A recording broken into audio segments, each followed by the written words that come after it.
She turned a tragic love story into a weapon. I turned her favorite chapter into my revenge and made the hero choose me in public. There's something dangerous about loving literature too much, about confusing pages with life, about believing you can be the heroine of a romantic tragedy and that this, somehow, is glorious instead of destructive. I always knew that. I taught it for years. But I never imagined I would become a character in someone else's literary fantasy. My name is Isabel Moreau. I am 29 years old, and I am a professor of classical literature at Columbia University. My specialty is tragic romances: Romeo and Juliet, Tristan and Isolde, Heathcliff and Catherine. Stories of impossible love, destructive passion, devastating endings. I teach them with reverence, but also with critical distance, because these stories are beautiful on paper, but in real life, they are just romanticized trauma. Vanessa Sterling didn't understand that distinction. I met Vanessa in September when she enrolled in my advanced seminar on medieval romances and their modern interpretations. She was brilliant, the kind of student every professor dreams of having. She read not only the required texts, but all variations, all interpretations, all critical analyses. Her essays were poetic, passionate, profound. But there was something in her eyes when we discussed Tristan and Isolde, something that went beyond academic admiration. It was identification, as if she wasn't studying the story, but living it. "Professor Moreau," she said, after class one Tuesday in October, her green eyes shining with disturbing intensity, "don't you think Isolde is misunderstood? Everyone sees her as a traitor, but she was just a woman caught between duty and destiny, between the man she was supposed to love and the man she couldn't stop loving." "It's a valid interpretation," I agreed, organizing my notes, "but we also need to remember that Isolde made choices that hurt people. King Mark, who loved her, Isolde of the White Hands, whom Tristan used. Love does not excuse cruelty." Something darkened in her gaze. "You speak like someone who has never felt real passion that transcends morality." The statement caught me off guard. "Vanessa, this is inappropriate." "Sorry," she smiled, but the smile didn't reach her eyes. "I just get carried away with these stories. They mean a lot to me." "I understand, but remember, they are stories, fiction, not models for real life." "Of course," she said, but there was something in her tone that suggested she didn't believe it at all. Thought, I should have seen the signs then. The way she talked about Isolde not as a character, but as a real person. How she defended destructive choices as if they were noble. How she confused tragedy with romance. But I didn't see, or didn't want to see. Adrian Blackwood entered my life like a character from a novel, literally. We met in the library, I looking for a rare edition of Le Morte d'Arthur, he researching pre-Raphaelite paintings of Lancelot and Guinevere. We bumped into each other, books fell, we apologized simultaneously, and then laughed at the scenes so cliché it seemed scripted. "Isabel Moreau," I introduced myself, picking up the books. "Adrian Blackwood, art history professor." He had brown eyes that seemed to see right through you, dark hair, slightly gray at the temples, and a smile that was both shy and confident. "You're the medieval literature professor, right? I've heard about your seminar on tragic romances." "Guilty. And you're the professor who makes students cry with your lecture on Ophelia's death in Victorian paintings." He laughed. "Also guilty. Want to grab coffee? We can cry together over dead fictional characters." We had coffee, then dinner, then more dinners, and in 6 weeks, we were dating. That kind of stable, adult relationship that wasn't dramatic or intense, but it was real, comfortable, happy. "You know what I love about you," Adrian said one night, as we were on his couch, I grading papers, he reading an art catalog. "You don't romanticize tragedy. You understand it, appreciate it, but you don't glorify it. Because tragedy in literature is catharsis," I explained. "In real life, it's just pain." "Exactly," he kissed me. "You're refreshingly sane." Reflection. Sanity, stability, reality. These were the things Adrian valued, or so I thought.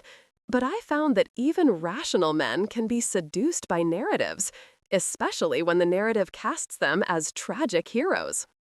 Vanessa met Adrian in November. I introduced them, Fatal Arrow #1. There was an event at the art department, a lecture on symbolism in medieval paintings, and I brought Adrian. Vanessa was there, of course. She was always where I was, now that I think about it. Always watching, always present. Professor Blackwood, she said when I introduced them, and there was something in how she said his name. Reverence, as if she were speaking to royalty. I've heard so much about you. Your lecture on Dante Gabriel Rossetti and his muses was... You attended? Adrian seemed flattered. I thought only art students showed up. I attend everything related to medieval romances. It's my obsession. She smiled, and the smile was perfectly calibrated. Shy but intriguing, innocent but suggestive. Especially Tristan and Isolde. Are you familiar with Edmund Blair Leighton's paintings of them? And they started talking about art, about literature, about the intersection of both. I should have been happy, my boyfriend and my brilliant student getting along. But something bothered me. The way Vanessa looked at Adrian, the way she touched his arm when making a point, the way she laughed, that bell-like laugh that sounded too performative to be genuine. She's intense, Adrian commented later as we drove home. She's brilliant, I defended, just very passionate about the subject. Passionate is one word, he paused. She reminds me of those heroines from the romances you teach, the ones who feel everything too deeply. The ones who usually end up dead or destroyed, I pointed out. He laughed. Good point. But the seed was planted. Adrian had noticed Vanessa, and Vanessa, I realized later, had decided that Adrian was hers. The coincidences began in December. Adrian would mention he was going to the Strand bookstore, and Vanessa would show up there. He would go to the Met for research, and she would be in the same gallery. He ran in Central Park on Saturday mornings, and she started running at the same time, same path. It's strange, Adrian said one morning, after encountering Vanessa for the 5th time in 2 weeks. She's always where I am. She probably just has similar tastes, I rationalized, but my stomach was tight. New York is big, but academic circles are small. Maybe. He didn't sound convinced. But today she quoted a poem, that one by Swinburne, about Tristan and Isolde. Love that is first and last of all things. And the way she looked at me when she said it, he shook his head. I'm being paranoid. Probably, I agreed, but a part of me knew he wasn't. I confronted Vanessa the following week, after class. Vanessa, we need to talk. Of course, Professor. About my essay on the love potion in Tristan and Isolde? No, about you constantly showing up where Adrian is. She blinked, the picture of innocence. I don't understand. You know exactly what I mean. The bookstore, the museum, the park. You're following him. Following? She laughed, and the sound was like breaking glass. Professor Moreau, with all due respect, you're being paranoid. New York has 8 million people. Coincidences happen. Not this frequently. Perhaps, she said, and her eyes turned cold. You are projecting your own insecurities. Perhaps you know, deep down, that you are not interesting enough to hold a man like Adrian, and you are looking for someone to blame when he inevitably realizes this. The casual cruelty of the statement left me speechless. My essay is due on Friday, she continued, as if she hadn't just insulted me. I hope you like it. It's about how Isolde of the White Hands, the second Isolde, Tristan's wife, was pathetic, how she never stood a chance against true love, how she was just an obstacle in the real narrative. She left before I could reply, leaving behind only the scent of her perfume, something heavy and cloying, like dying roses, and a growing sense of dread. Reflection. Isolde of the White Hands, the second woman, the obstacle. She was casting me in that role, turning me into the villain of her narrative. And I, fool that I was, didn't realize she wasn't just studying the story, she was enacting it. Vanessa's essay was brilliant and disturbing. She argued that Isolde of the White Hands was not a victim, but an antagonist, the woman who placed herself between true love, who tried to force a relationship that could never be real, who ultimately caused the death of both lovers through her lie about the white sail. She lied out of jealousy, Vanessa wrote, told Tristan the sail on the ship was black, meaning Isolde wasn't coming. But it was white. Isolde was coming. And because of that lie, Tristan died of a broken heart, and Isolde died of grief beside him. Isolde of the White Hands destroyed true love because she couldn't accept that she would never be the chosen one. I gave the essay an A+. It was academically impeccable. But it was also a warning that I didn't understand until it was too late. Because Vanessa wasn't just analyzing the story, she was showing me the role she had assigned me and warning me of what would happen if I didn't get out of the way. Christmas arrived, and Adrian was distant.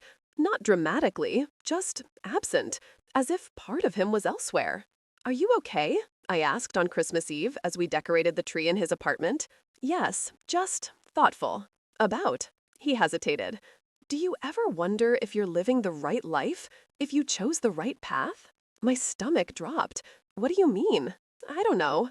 Just sometimes I feel like I'm going through the motions. Work, home, routine. Everything is safe, predictable, and I wonder if that's enough." "Enough for what?" "For a life. For a story worth telling." He looked at me, and there was something in his eyes I didn't recognize. "Don't you feel it? That our lives are too normal?" Thought, and there it was, the seed Vanessa had planted. The idea that real love should be dramatic, intense, tragic, that stability was boring, that I was boring. She was rewriting our narrative, and Adrian was starting to believe her. "Normal isn't bad," I said, carefully. "Normal is real. It's sustainable. It's safe," he completed. "You always come back to that word, safe. Because safe is good, Adrian. Safe means no one gets hurt, no one dies, no one destroys their lives for passion that burns fast and leaves only ashes." "Maybe," he said, but he didn't sound convinced. Or maybe safe is just another word for passionless. We didn't argue, but something had changed, and I knew deep down who had changed it. If you are enjoying this story, like it and subscribe to the channel for more exciting stories. Share in the comments. Have you ever had someone try to rewrite your life as if it were fiction? January brought snow and revelations. Adrian started working late more often. Meetings with committees, research at the library, mandatory lectures. All the excuses sounded plausible in isolation, but together they formed a pattern I didn't want to acknowledge. Vanessa, meanwhile, blossomed. There was something different about her. A new confidence, a sparkle in her eyes, a way of walking that suggested she knew something I didn't. She began to wear clothes reminiscent of pre-Raphaelite paintings. Long, flowing dresses, hair loose in waves, deep jewel tones. She was transforming into Isolde, literally. "Professor Moreau," she said after class on a chilly January Tuesday, "may I ask your opinion on something personal?" Every instinct screamed to say no, but I was a professor. It was my job to be available. "Of course. If you knew two people were destined, that they had a connection that transcended logic and morality, would you stand in the way? Even knowing you were preventing true love?" My blood ran cold. "Vanessa, what are you talking about?" "Hypothetically." Her eyes challenged me. "If you were Isolde of the White Hands, and you knew Tristan loved another Isolde, would you let him go? Or would you try to hold on to him, even knowing he would never truly be yours?" "You're talking about me, and Adrian. I'm talking about narrative, about archetypes, about how some stories are inevitable." She leaned closer. "But since you mentioned it, yes, I'm talking about you and Adrian, and about how you are in the way of something greater than your comfortable, passionless relationship." "You are my student," I said, my voice trembling with contained anger. "This is completely inappropriate." Inappropriate was Isolde marrying King Mark when she loved Tristan. Inappropriate was her lying and betraying and destroying lives. But she did because true love doesn't follow rules. Vanessa smiled. "And neither do I. You are having an affair with my boyfriend." "Affair?" She laughed. "What an ugly word. No, I am living a love story. The difference is that an affair employs something sordid and shameful. True love is glorious. It's transcendent. It's destroying someone else's relationship, I finished. It's manipulation disguised as destiny. It's obsession mistaken for passion. You don't understand because you've never felt it. There was pity in her eyes now. You love Adrian the way one loves a good book. You appreciate it, respect it, but you don't consume it. I love him the way Isolde loved Tristan, completely, destructively, eternally. Get out of my office. With pleasure. She picked up her bag. But Professor, you should reread the ending of Tristan and Isolde, especially the part about Isolde of the White Hands, about how she loses, always. I confronted Adrian that night, not with subtlety or tact, but with raw anger and fear. You are having an affair with Vanessa Sterling. He was making coffee, and the cup almost dropped from his hands. What? Isabel, no. Don't lie to me. She admitted it. Well, she didn't explicitly admit it, but she made it very clear that you two have something. We don't have something, but he didn't look me in the eyes. We talk. She understands my work in a way that she's intelligent, Isabel, and passionate, and she makes me feel, what? Alive? Like a romantic hero? Like Tristan? My voice was rising. Adrian, she's manipulating you.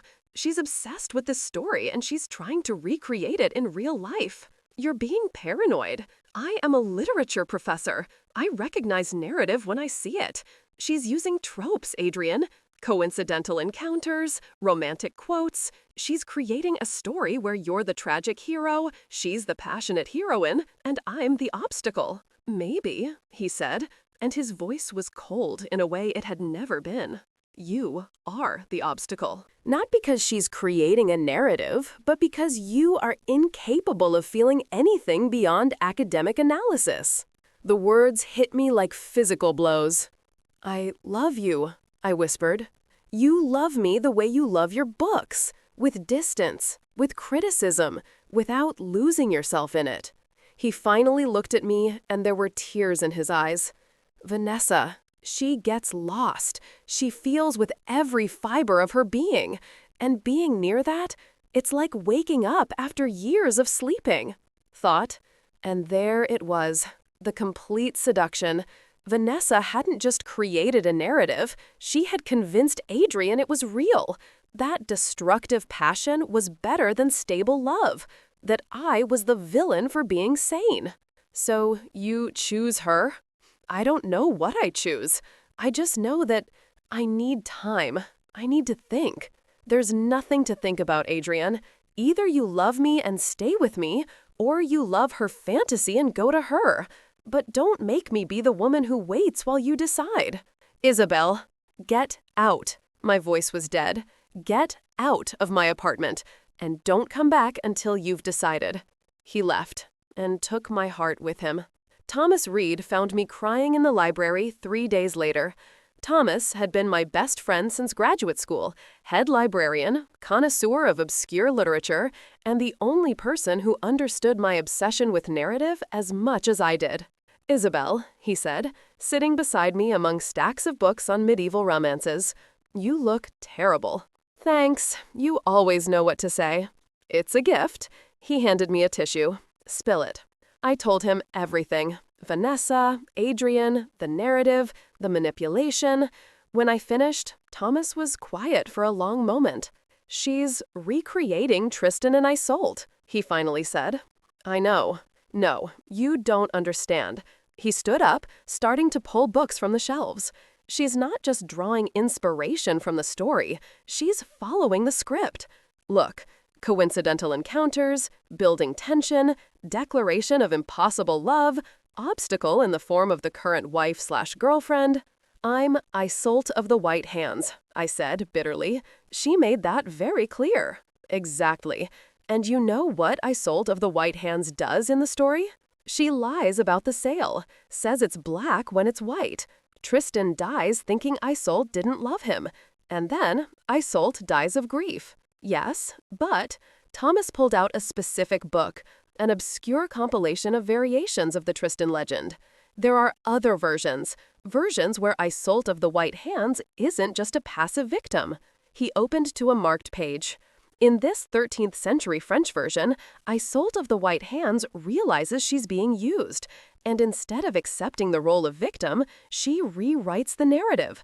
She seduces Tristan back, not with destructive passion, but with reality. She shows him that true love isn't tragedy, it's choice.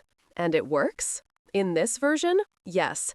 Tristan realizes he was confusing obsession with love, that Isolde of the White Hands offered something the other Isolde never could, real partnership instead of romantic fantasy. Reflection, and there it was, the solution. Vanessa was using narrative as a weapon, so I would use narrative as a shield, and then as a sword. She wanted to recreate Tristan and Isolde? I would give her a version she never expected, one where I won. Thomas, I said, an idea forming, you know all the variations of this story, right? All 847 known versions, he smiled. Why? Because we're going to rewrite the ending. We're going to give Vanessa exactly what she wants, a recreation of Tristan and Isolde, but we're going to use her version against her. We're going to turn her favorite chapter into my revenge. That's brilliant and slightly terrifying. I learned from the best. I looked at the piles of tragic romance novels. All these stories have one thing in common. The heroines are passive. Things happen to them, they react instead of acting. But me? I'm going to rewrite the rules. What do you need? First, I need to know exactly how far their relationship went. I need evidence. Then, I need a stage. And finally, I smiled, and there was something sharp in that smile. I need to make Adrian remember who I really am. Not the villain of Vanessa's narrative, but the heroine of my own story. The investigation took 2 weeks. Thomas, with access to all library security cameras and entry logs, tracked every encounter between Adrian and Vanessa. There were many. Library, cafes, even her apartment twice. But, Thomas pointed out, look at the times. Never late at night, never overnight. They're having an emotional affair, not a physical one. Yet, I repeated. So there's still time. For what? To win him back? Isabel, are you sure you want a man who was so easily seduced by a manipulative student? The question stopped me. Did I want Adrian back? Or did I just want to win? To prove that I was better than Vanessa, that reality was better than fantasy? I don't know, I admitted, but I know I want justice. I want Vanessa to face consequences. And I want Adrian to see what she really is, not a romantic heroine, but an obsessed manipulator. Then we need a plan, a good one. I have one, but it will require perfect timing, and it will require me to do something I've never done. What? Use my own vulnerability as a weapon. I took a deep breath.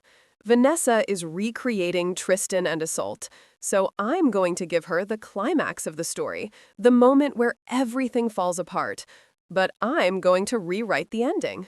How? The annual literary symposium, in March, biggest academic event of the year. Vanessa is presenting her paper on Tristan and Isolde.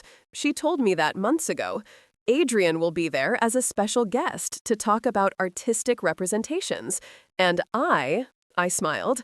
I will present a paper on narrative and manipulation, on how stories can be used as weapons, and I will use very, very specific examples. Thomas whistled lowly. You're going to expose her publicly. I'm going to do better than that. I'm going to make Adrian choose me publicly. I'm going to recreate him not as Tristan, but as a real man who has to choose between fantasy and reality. And I'm going to make Vanessa watch as her perfect narrative crumbles. That's revenge. No, I corrected. It's justice. Vanessa used narrative to destroy me. I'm going to use narrative to rebuild myself and to show her that real life doesn't follow literary scripts. Endings can be rewritten, and heroines can win. If you are following this literary revenge journey, like it and subscribe to the channel. In the comments, share, do you believe it's possible to win back someone who has been manipulated? Or is it better to let go? February was my month of transformation. Not the dramatic kind Vanessa would stage, no obvious physical changes or attention-grabbing behavior, but an internal transformation, strategic, calculated. First, I stopped avoiding Adrian. Instead, I started showing up in the same places as him, but not overtly like Vanessa did. I was subtle. A coincidence here, a casual encounter there.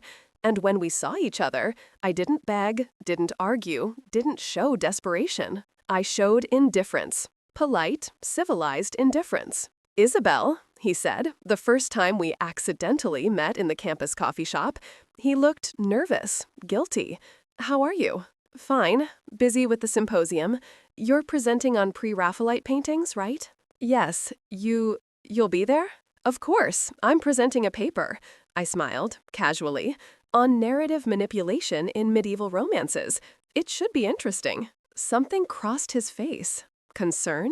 Curiosity? Narrative manipulation. How authors use tropes and archetypes to manipulate readers' emotional responses. How they make us sympathize with characters who, objectively, make terrible choices. I paused significantly.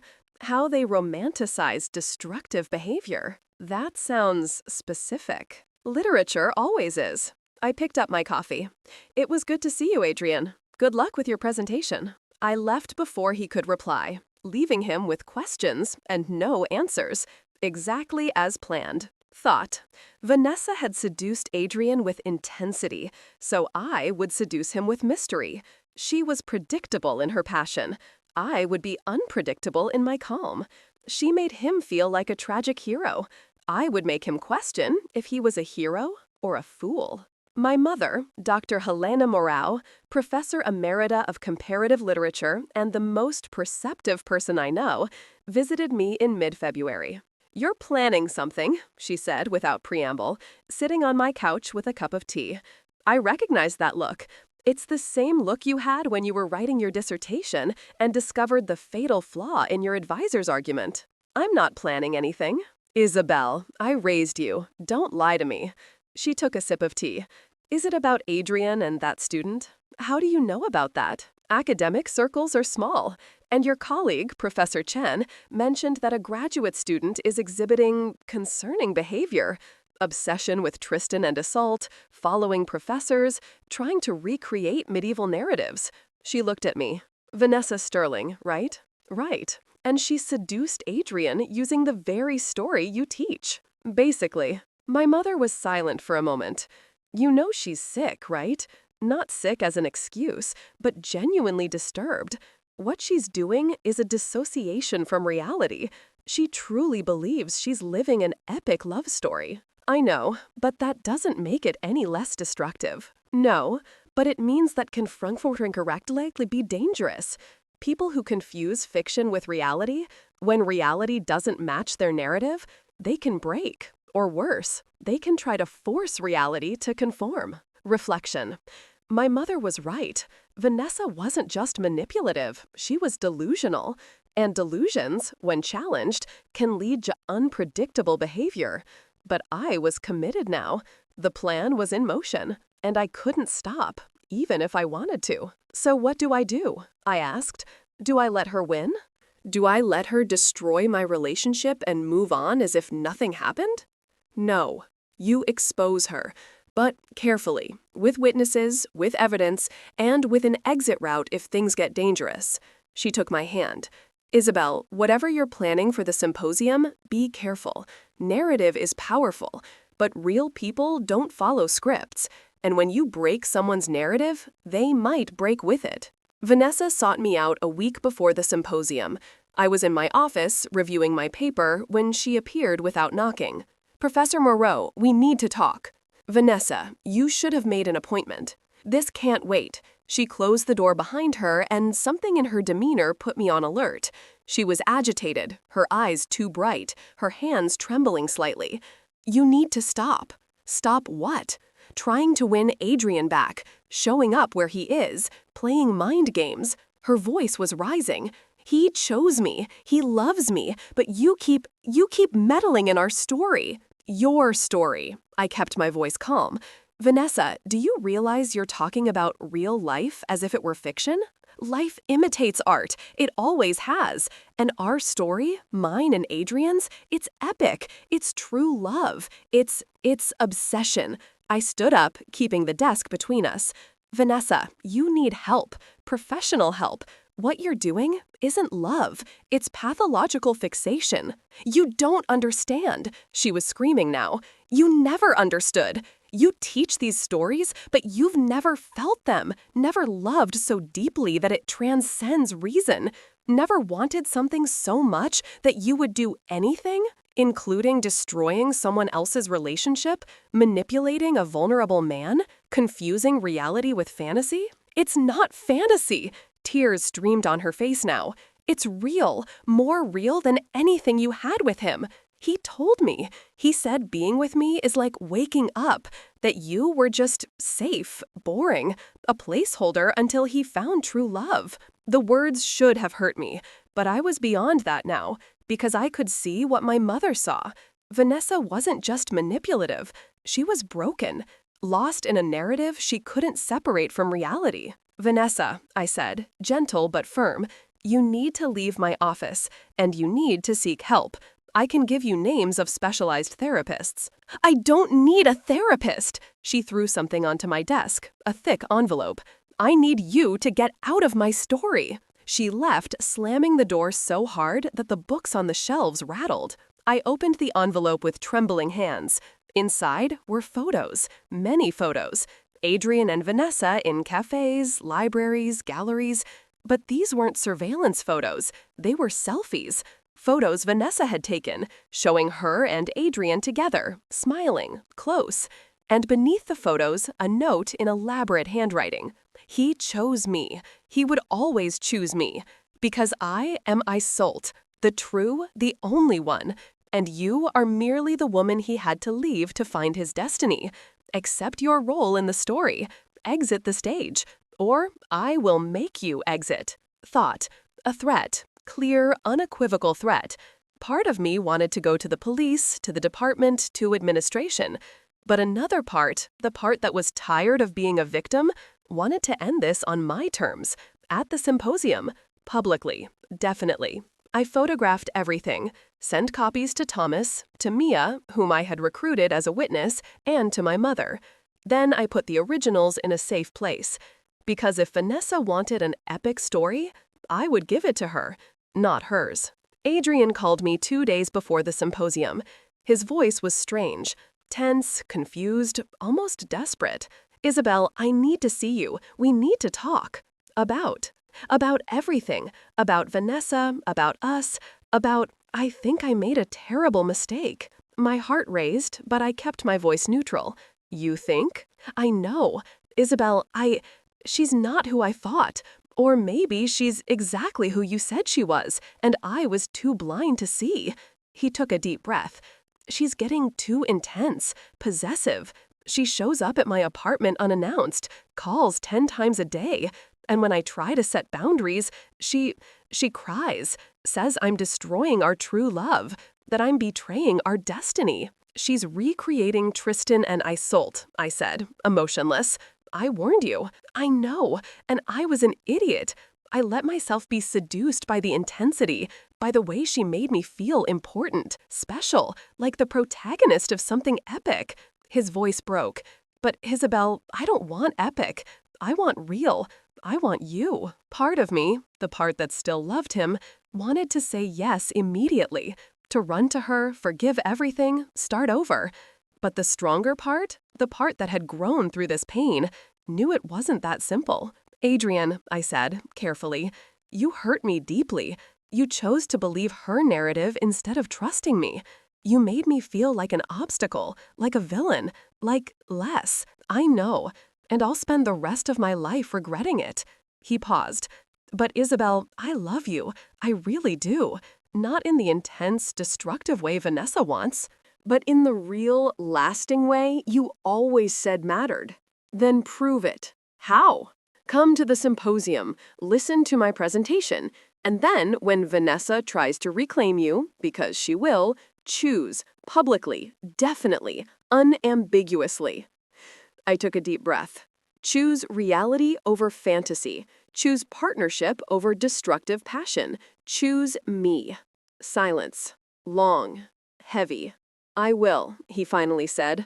I'll be there, and I'll choose you, in front of everyone. Then I'll see you at the symposium.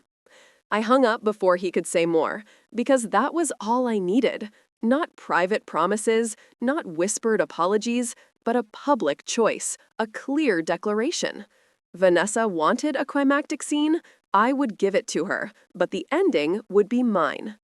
If you are following this literary revenge, like it and subscribe to the channel. In the comments, do you believe in second chances, or are some betrayals unforgivable? The day of the symposium dawned clear and cold, that kind of March day in New York where winter is ending, but spring hasn't quite begun. Appropriate, I thought, for a day of transition, of endings and beginnings. The university auditorium was packed. Professors, students, visiting scholars, all there for presentations on medieval literature. Vanessa was sitting in the front row, dressed in an emerald green gown that looked straight out of a pre-Raphaelite painting. She was radiant, confident, like someone who knew her story was reaching its perfect climax. Adrian was in the back, visibly uncomfortable, avoiding Vanessa's gaze. Thomas was next to him, part witness, part bodyguard. My mother was in the third row, observing everything with the analytical eyes of a professor emerita. Vanessa's presentation was first, and it was brilliant. She spoke about Tristan and Isolde with a passion bordering on frenzy, arguing that true love transcends morality, that passion justifies betrayal, that destiny is more important than choice. Isolde did not choose to betray King Mark, she declared, her voice resonating through the auditorium. She was chosen by destiny, by the love potion, by the inevitable. And when we try to fight the inevitable, when we try to impose morality upon destiny, we only create tragedy. She looked directly at me when she said the next part. Isolde of the White Hands tried to fight destiny, tried to make Tristan love her through duty, through proximity, through convenience. But you cannot force love. You cannot compete with destiny. And in the end, she lost. Not because she was evil, but because she was fighting the wrong narrative. Applause. Enthusiastic. She had convinced the audience, or at least she seemed to have convinced them. Then it was my turn. I walked onto the stage with my paper, my notes, and years of knowledge about narrative, but also with something Vanessa didn't have: perspective. Thank you, Vanessa, for that passionate presentation. I began, my voice calm but clear. You argued that destiny justifies betrayal, that passion transcends morality, that true love is inevitable and therefore cannot be judged by conventional standards. It's a romantic argument, seductive, and completely dangerous. Murmurs throughout the audience. Vanessa looked at me with narrowed eyes.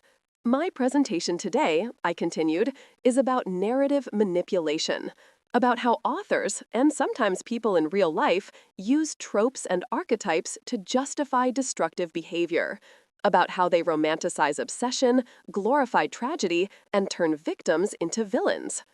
I clicked to the first slide, a painting of Tristan and Isolde. Let's examine this story that my colleague presented so eloquently. Tristan and Isolde. Impossible love. Passion that defies reason. But let's look beyond the romance.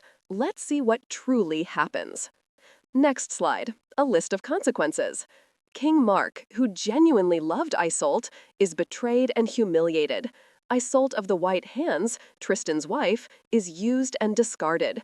Friends are forced to choose sides. Lives are destroyed. And in the end, Tristan and Isolde die. Not gloriously, but miserably, separated, in pain. This, I said, my voice growing stronger, is not romance. It is tragedy, and tragedy should not be aspirational. Reflection. I could see Vanessa getting tense. She knew where I was going, but she couldn't stop, not in front of everyone. She could only watch as I deconstructed the narrative she had so carefully built. But, I continued, There's something more insidious at play when people in real life try to recreate these narratives. When they identify so much with fictional characters that they start to see their own lives as stories. When they assign roles to real people, hero, heroine, villain, without those people's consent. Next slide. Definition of erotomania. There is a psychological condition called erotomania. It's when someone develops a delusional belief that another person is in love with them, usually someone of higher status or inaccessible. But there's a lesser-known variation, what I call narrative erotomania. It's when someone not only believes another person loves them, but that both are living a specific story, a narrative with predetermined roles and an inevitable ending. Vanessa was pale now. She knew. She knew I was talking about her. People with narrative erotomania, I explained, don't just stalk objects of affection. They create elaborate narratives. They manipulate events to correspond to literary tropes. They interpret coincidences as destiny. And crucially, they see anyone who interferes, current partners, family, friends, not as real people, but as narrative obstacles, as villains who must be removed for the story to continue. I clicked to the next slide, and the audience gasped. It was one of the photos Vanessa had sent me, but next to it, I had placed a scene from a painting of Tristan and Isolde, almost identical in composition. This photo, I said, was taken 2 weeks ago, and this painting is from 1902. Notice the similarity? This is not coincidence.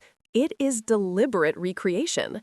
Someone is trying to turn real life into art, or, more precisely, into a specific narrative they have chosen.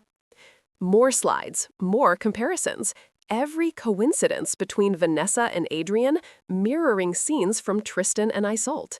The evidence was devastating. When someone does this, I continued, when someone tries to force real people to live fictional roles, it's not romance, it's manipulation, it's obsession. It is, fundamentally, a denial of other people's agency and humanity. Vanessa was standing now, trembling. "You can't do this! You can't!" "Please sit down, Miss Sterling," the moderator said. "Professor Moreau has the floor." She sat down, but her eyes were wild, desperate. "But," I said, my voice softening, "there is hope, because unlike fictional characters, real people have choices. They can recognize when they are being manipulated. They can break narratives that other people try to impose. They can rewrite their own endings." Last slide, the alternative version of Tristan and Isolde that Thomas had shown me.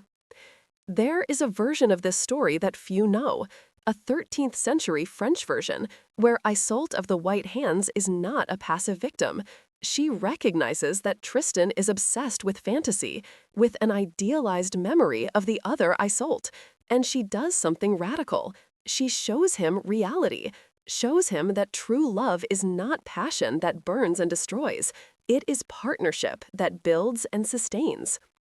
And in this version, Tristan chooses, not because he is forced, not because it is destiny, but because he finally sees clearly, sees that he was confusing obsession with love, fantasy with reality, and he chooses the woman who sees him as a real person, not as a character in a romantic story. I looked directly at Adrian.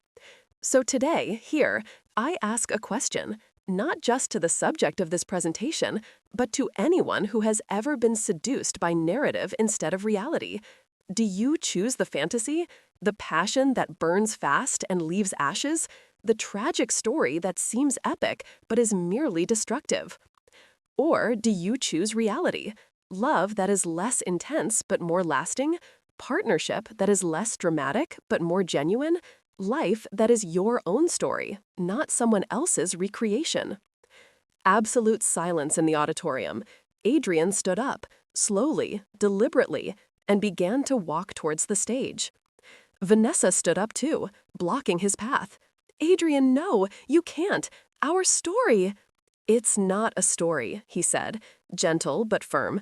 "Vanessa, you are brilliant, passionate, but you are sick. You confused fiction with reality, and I let you, because I was flattered, because you made me feel special, like a protagonist of something epic.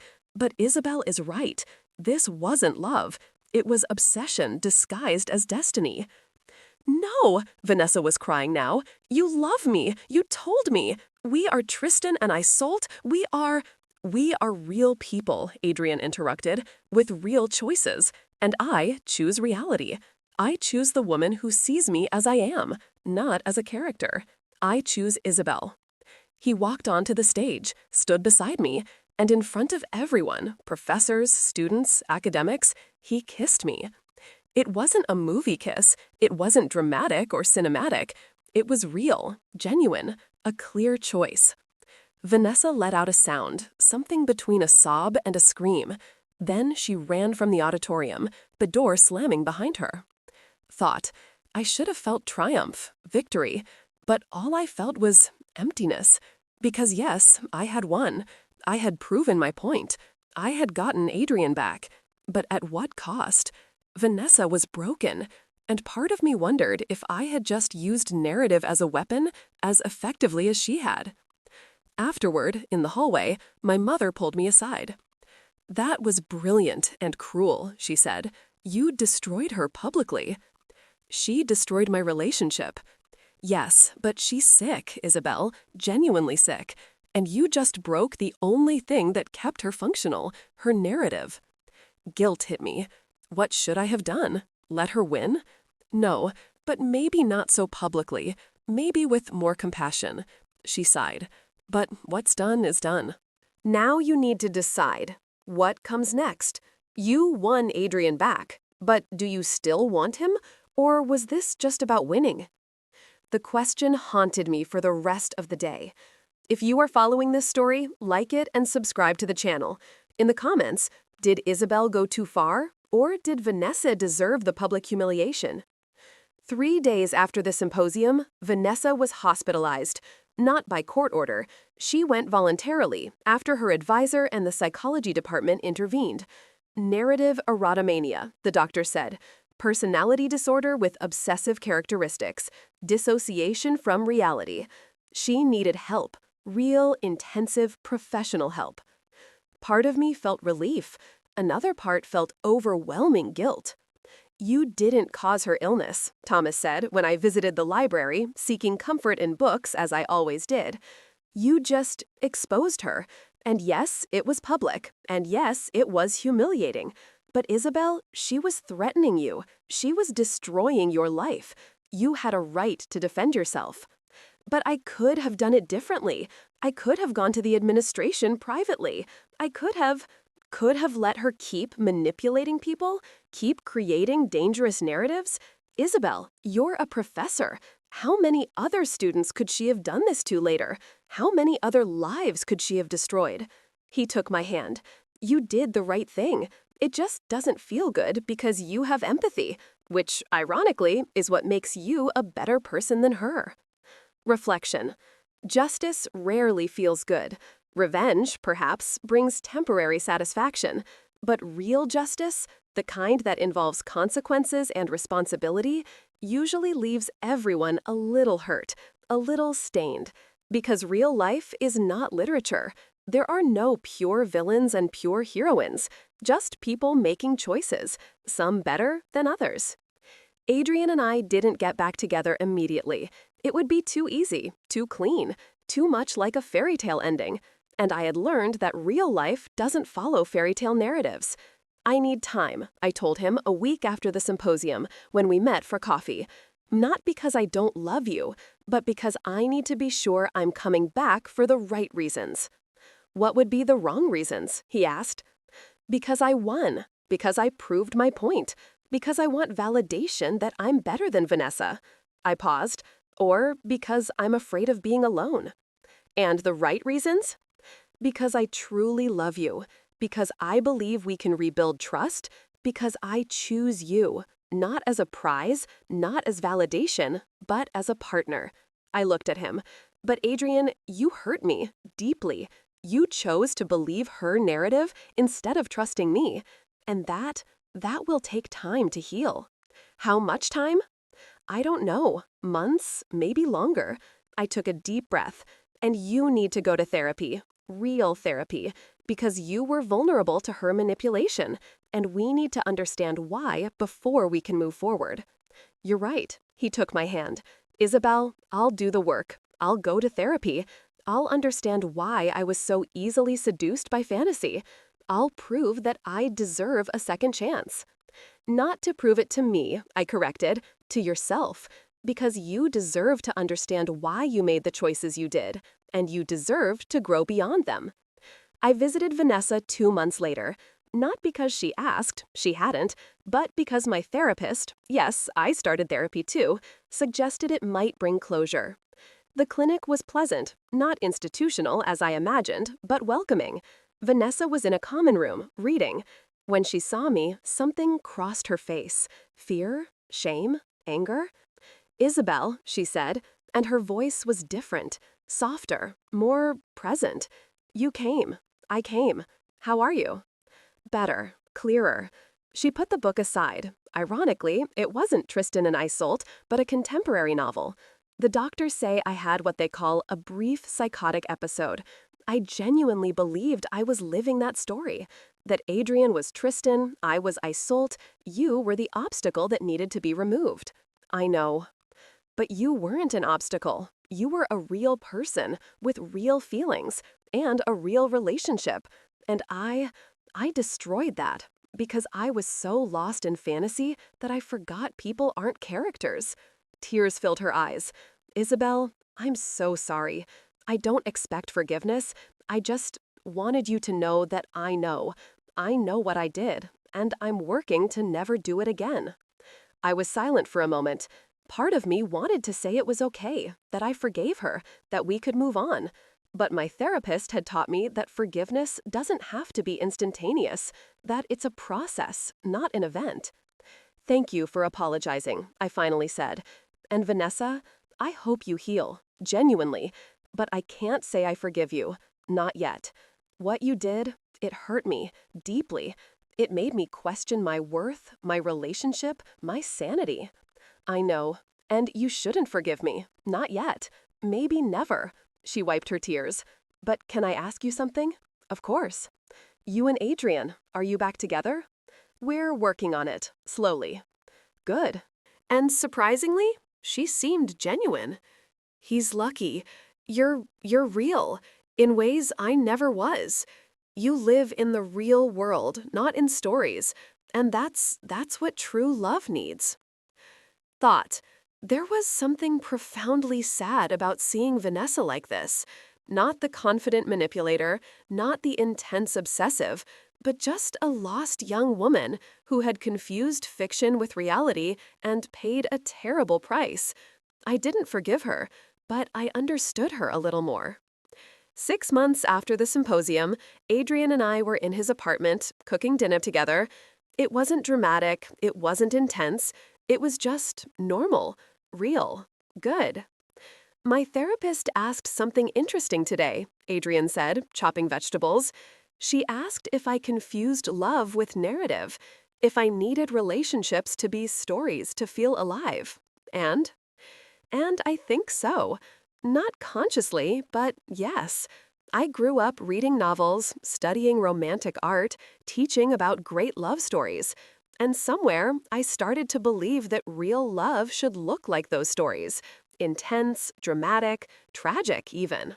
And now? Now I know that's BS, he smiled. Real love is this. It's cooking together. It's arguing about which movie to watch. It's you grading papers while I read art catalogs. It's slow building instead of fast burning. It's boring, I teased. It's sustainable, he corrected. And Isabel, I choose sustainable. Every day. I choose you. I choose reality.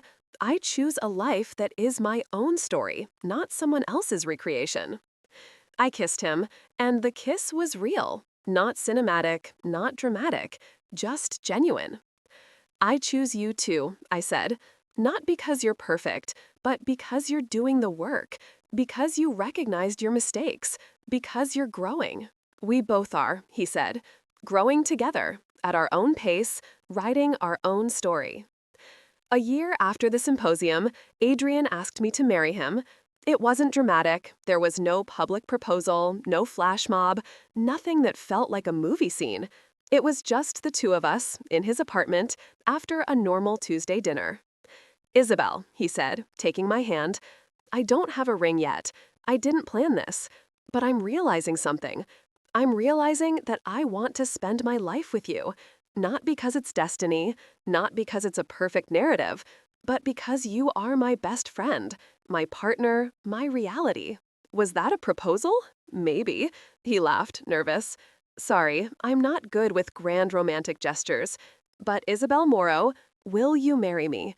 Not in a fairy tale wedding, but in a real partnership, in a real life, in love that is less poetic, but more lasting." I looked at him. This man who had hurt me, who had grown, who had chosen reality over fantasy. This imperfect, but genuine man. This man who was mine, not because destiny decreed, but because we chose. "Yes," I said, "but with a condition." "What?" "No Tristan and Isolde theme at the wedding. In fact, no tragic romance themes. Our wedding is going to be a celebration of love that doesn't end in tragedy." He laughed. "Deal." Final message. This story shows us something important about narrative and reality. Stories are powerful. They inspire us, teach us, move us. But when we confuse story with life, when we try to force real people to live fictional roles, we create destruction. Vanessa was not a pure villain. She was a sick woman who confused obsession with love, fantasy with destiny. But that doesn't excuse her actions. Illness explains behavior, but it doesn't remove responsibility. Isabel was not a perfect heroine. She used narrative as a weapon as effectively as Vanessa. But she also recognized that justice has a cost, that winning doesn't always feel like victory. And Adrian was not a tragic hero. He was a real man who made mistakes, was manipulated, but also made choices, and then did the difficult work of growing beyond those choices. The lesson? Real life is not literature. People are not characters. And true love is not passion that burns and destroys. It is partnership that builds and sustains. You can love stories without living in them. You can appreciate tragedy without recreating it. You can admire romance without confusing it with reality.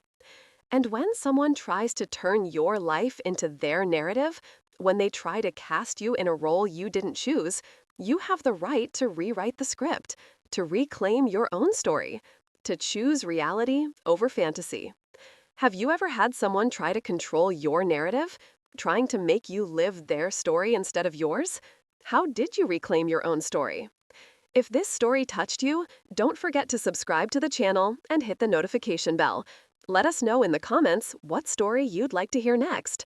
Remember, you are the author of your own life, not a character in someone else's story.